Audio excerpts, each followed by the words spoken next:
I heard you sitting in the dark. Why have you let the lamp burn out? The king of Kosalam has come by your side. Tonight is for us to celebrate. This companion of yours has rushed here to celebrate with you, my love. Make your command, and I'm willing to listen. Beloved, I'm eager to hear your complaints. If you command, I will plunge into the seven seas and bring you pearls from its depth. The petals of this Nishagandhi have fallen. The honey pot in me is now empty. The one who was a decoration for Kosala will now have no value and will be trodden on by donkeys.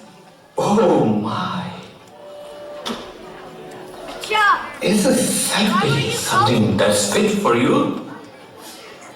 I pride myself as someone who has seen the heavenly abode of beauty in you. Don't close the door of this heavenly temple on me. You are my strength, my desire, and my universe. Don't deceive me, Maharaja. Look at me carefully. Haven't the glitter of these eyes dimmed a bit? Hasn't the skin on my face wrinkled some? Aren't these lips dry like those dried grapes? No. If I smile, will your spirit still get rejuvenated? Yes, most definitely. I will have enough strength to submit the keys of all three worlds at your feet. Is it really true?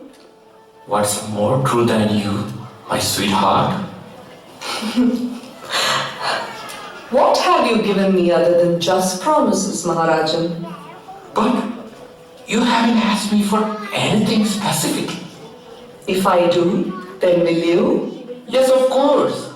I will give you my everything. Is that a true promise?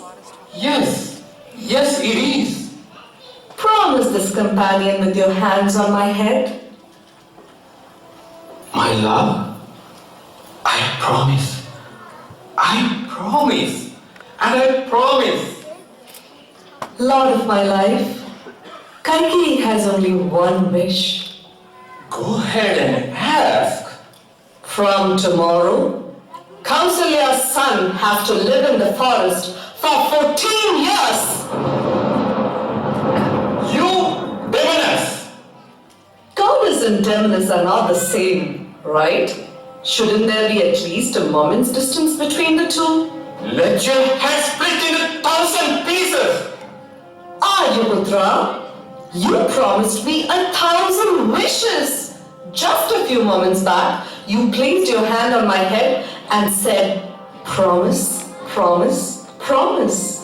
You are poisoned wine. Who is the poisoned wine? The daughter of Kaikeyi or the king of Kosalam? Did you not promise that Raja should come when you wanted to marry me? And now you are transferring the kingdom secretly to someone else. Is this justice for the rulers of Kosalam? Give my son's kingdom. Let Kausalya's son reign in the forest. You monster! You are dead. You are a snake that I wore, thinking you are a garland of pearls. Let your beauty and wickedness end with you! Is this the gift your beloved companion receives? You and Raman, most precious. You both are my everything. Isn't Bharatan also your son who was born to your favorite wife? But Bharatan is just and honorable. He will never ask for the kingdom. His guardian is asking for the kingdom that is rightfully his. Give him his kingdom. Are you saying Raman should not be given the kingdom? The kingdom belongs to Bharatan. But why does Ayodhya's favorite son have to live in the forest? to honor his father's promise. My love, the king of Kausalam is bowing in front of you. Please release Raman from this dreadful promise. Let him have the kingdom. Why is the Aryaputran feeling despair? Are you not fond of Bharatan, who's yours and my son? I saw his son's face for the first time when Raman was born. If Bharatan wants to reign this land, then let it be. But why? Why insist on Raman reigning the forest? If Raman does not reign the forest, then it is not possible for Bharatan to reign the kingdom. For your dear soulmate? Are you not able to loosen this insistence on granting the Rajya Shulka? For your dear soulmate, are you not able to make a small sacrifice? The king of Kausalam is pleading to you. I own all of the neighboring kingdoms. Please ask for any one of them and I will give it to you. Aryaputran! Kaikeyi asked for only one wish in this entire life, and I have no deviation from it. If you are not able to grant this wish, then Kaikeyi will sacrifice her life in front of you.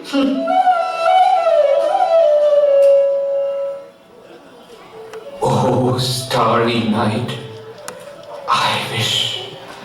I wish the sun never rises tomorrow.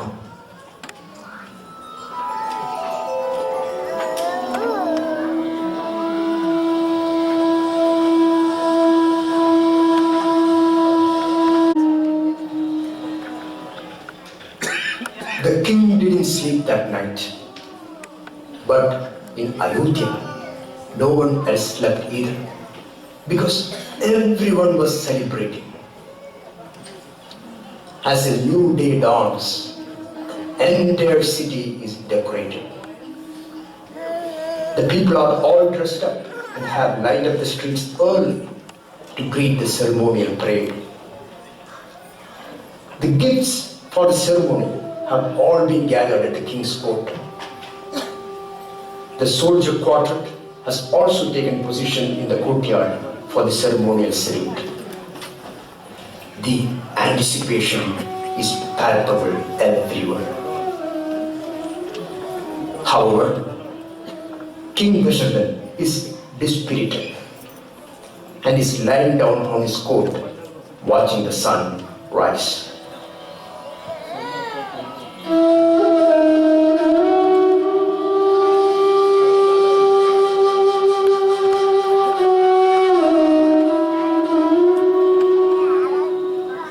The earth is tired of seeing the sunrise and its set. This monotonous repetition prompts one to float aimlessly. When you look at the mirror, you see your face only for a moment. What you really see is a grotesque figure covered with shame and fear. But by then it is too late. And no Vedas teach you how to rise from it. Is a queen seeing her face? Let me also see my face. The face you see might not be yours. Aryaputran is always sarcastic in the morning. I am proceeding to Raman's quarters. Raman and Sumatra will arrive shortly. I already sent for them. I didn't ask you to. Kumara, did you get some sleep last night? Oh, Father, with all those celebrations, I couldn't sleep at all. Sumatra might also have had a long night. Maharajan, it was after midnight when I finally finished overseeing all preparations. And then, in disguise, I joined the crowd who were all celebrating. Kumara, Aryaputran is afraid to break unfriendly news to his favorite son. But Truth does not differentiate between friendly and unfriendly news. If Ariputran is hesitant, then I will. No! I haven't given you the throne yet. To me, Kaikeyi is just one of my wives. Kumara, I asked you to have a guard while sleeping, but I did not have a guard for myself, Kumara. I had promised Rajesh to come to the daughter of Kaikeyi to fulfill that promise. Kaikeyi is asking the kingdom for her son Bharadan. She's also stubborn that for Bharadan to rule the kingdom, Raman should dwell in the forest for 14 years. I have granted both wishes. Let Bharadan rule the kingdom. And you rule the forest for 14 years.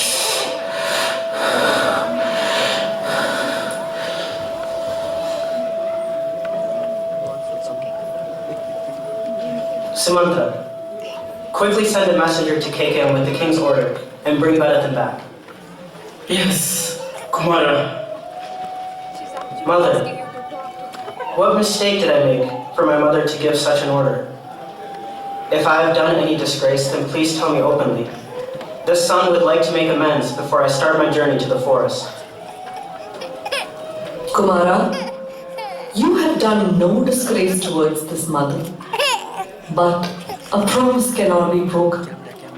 When you sleep in the deep forest, this mother's prayers will be with you to stand guard for you.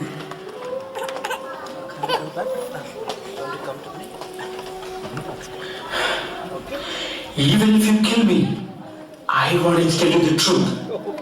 I think you will be labeled as the destroyer of your husband and his dynasty. The king's servant is forgetting his place. As someone who has served in this court for a long time, I plead with you. It's still not late. Please be kind enough to do the right thing. Please do not impact the prince's planned coronation. I don't desire fame from self-sacrifice. Kshatriya derives fame from power. To become famous for sacrifices, one does not need to reside in a palace. You can do that from the forest as well. The fame derived from power fades quickly. You can keep the garland of virtues that never fades. Just hand the scepter of power to Bharadan.